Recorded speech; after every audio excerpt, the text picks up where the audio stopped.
A major rally is planned for Thursday at the State House to call for closing the gap in education funding. There's widespread agreement that state funding has failed to keep pace with growing costs, but there's also disagreement about giving the state new powers to hold school districts accountable. To bring us a Boston perspective, we'd like to welcome two participants in the rally: the social justice minister from Berachah Church in Dorchester, Reverend Vernon K. Walker, and the president of the Boston Teachers Union, Jessica Tang. Thank you both very much for being with us.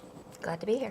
I will start with Jessica Tang. This is a problem for school systems in many places around Massachusetts. But what about Boston? What do you see here as far as need? Well, the need is incredible. So we are currently, for example, trying to advocate for a full-time nurse in every school. We don't have a licensed mental health provider in every school. We don't have librarians. We don't have libraries, actually, in a lot of our schools. You know, basic things that a lot of people, I think, take for granted when you just think about school. And we already know that the state is underfunding K-12 public education by $1 to $2 billion. That's not even including higher ed. And the formula has not been updated since 1993. So this is really a once-in-a-lifetime generation, honestly, opportunity to correct the funding formula and make sure that the districts with the highest need students and the least resources actually are getting the resources we need to be able to be successful in the first place. And Reverend, you see this as a moral question. What is this exactly to you? Yes, absolutely. It is a moral issue because if our kids don't have access to equitable and fair education coming up K through 12, then they will lag behind and may spend the rest of their life trying to catch up for critical moments that they missed early on. So essentially, I think the time is right now for the legislator to act. As Jessica mentioned, the state funding formula has not been updated in over 20 years. And essentially, if we continue in the path that we're going, we're pitting our kids on the altar of sacrifice. And we are perhaps stifling some future physicians, some future lawyers, some future ministers, some future union presidents, some future teachers, etc. So I think the time is now. And for me, particularly, I'm involved with this Fund Our Future campaign because our kids are the future. And Malcolm X had a pretty good quote when he said, "Education is our passport to the future, and tomorrow belongs for the people who prepare for it today." And if we don't act now, our young people are in trouble. Coming back to Jessica Tang, I know the mayor wants more of this funding too, this is also about academic program. I mean, even though the city's spending more money in the Boston schools, there are plenty of parents out there talking about academic programs being cut, aren't there? Absolutely. We are at compliance level of funding for a lot of our schools. So that means just basic minimum legal requirements for our students. And even that is really not being met in a lot of ways too for students on IEPs or ESL, who should be receiving ESL services, for example. And so we are at a crisis in Boston, really, where the amount of state funding has dropped from over 30% to, I think it's like closer to 5 or 6% now, and we're in a situation where we are going to actually owe the state money because of the funding reimbursement for the charter schools as well. And so this is absolutely a critical issue for Boston, but it's not just Boston. We're talking about our rural districts as well. We're talking about higher ed, and the opportunity to pass both the Promise and Cherish Acts is critical to the future of not just our K through 12 students, but through higher ed as well. And that is why it's called Fund Our Future. And we are calling for this statewide rally on Thursday with our community partners, parents, students, and stakeholders who understand that there is a crisis right now and we have a means to solve it. Reverend Jessica mentioned the Cherish Act. Explain how that would help college students.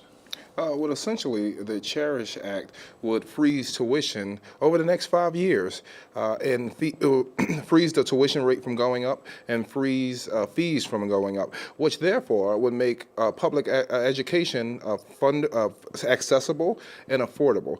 We don't need students going into massive amounts of debt going to public universities. The reason that there are public universities is so that they can be an alternative to private universities that makes it affordable and equitable for students to get an affordable and equitable education so they can be the change that they want to see in the world. And essentially, this is what the Cherish Act would do.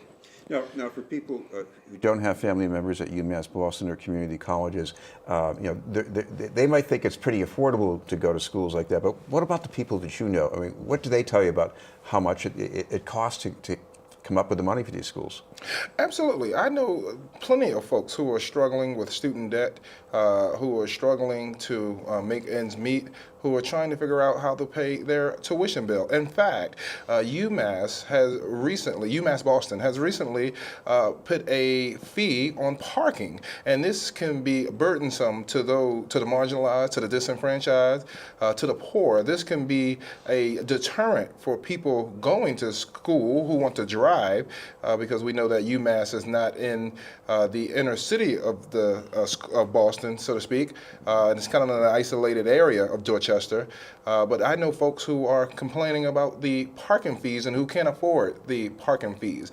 And if we don't act now, and if we don't stand in solidarity with the various unions who are pushing and promoting the Cherish Act and the Promise Act, then I am concerned about education and the affordability of education in our wonderful state.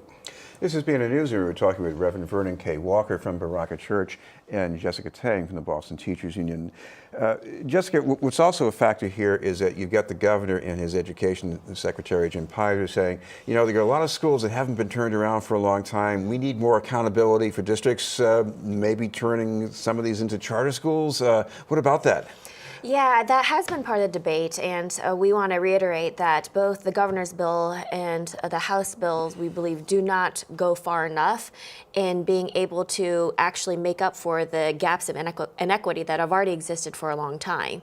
And so we have no problem with accountability. We want our students to be successful. We want to be able to measure that they are actually growing and learning. But it is an error to think that we should be holding everyone accountable to this measure when we never actually had the resources. They were down here to try to get here in first place. So you can have accountability, but if you never actually, for the last 25 years, provided the resources to get up here, then I think we're focused on the cart before the horse. So once we can actually get the districts they need to provide the resources, opportunities, and support students need, and then we can also at the same time have accountability, but that accountability is already there. That was, we just passed actually accountability measures even since within the last less than a decade, really, in 2010, really. Yeah. Reverend, you have a rally coming up on Thursday. I know there are some people who are definitely planning to be there, but you're trying to get more people to show up. So what have you got in the works? Well, it's a day of action all day, starting in the State House. And I have the privilege of being a part of the interfaith prayer component that will be going on starting at 3:45 in room 428 in the State House. So folks are welcome to come.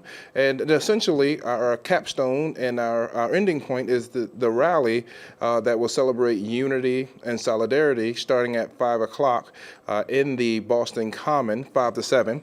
And we have a list of speakers who are willing to magnify this issue, who are willing to speak passionately about this issue, because we have, at this point, we have a golden opportunity to change folks' lives. We have a golden opportunity to change our young people's lives so that this world can be a much better place.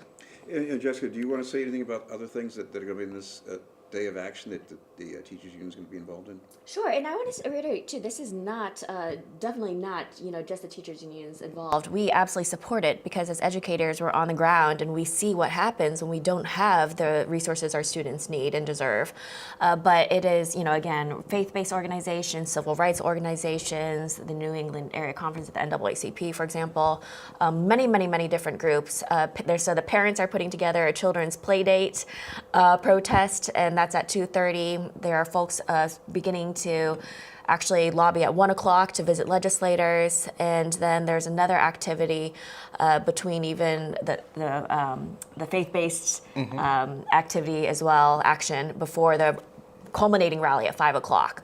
So there really is something for everybody because, again, this is not just about educators, it's really about parents, students, faith, civil rights groups, really coming together and saying now is the time. And actually, you know, it's beyond time. It should have been corrected a long time ago. We have the accountability already in place, but we never actually provided the full funding that our schools need. And that's been documented over and over again through the Foundation Budget Review Commission. And in short, Reverend, I guess the key words people should search for on Google, I guess, would be what? Fund our future? That is right. Right. Thank you very much for being with us. Okay. Thank you.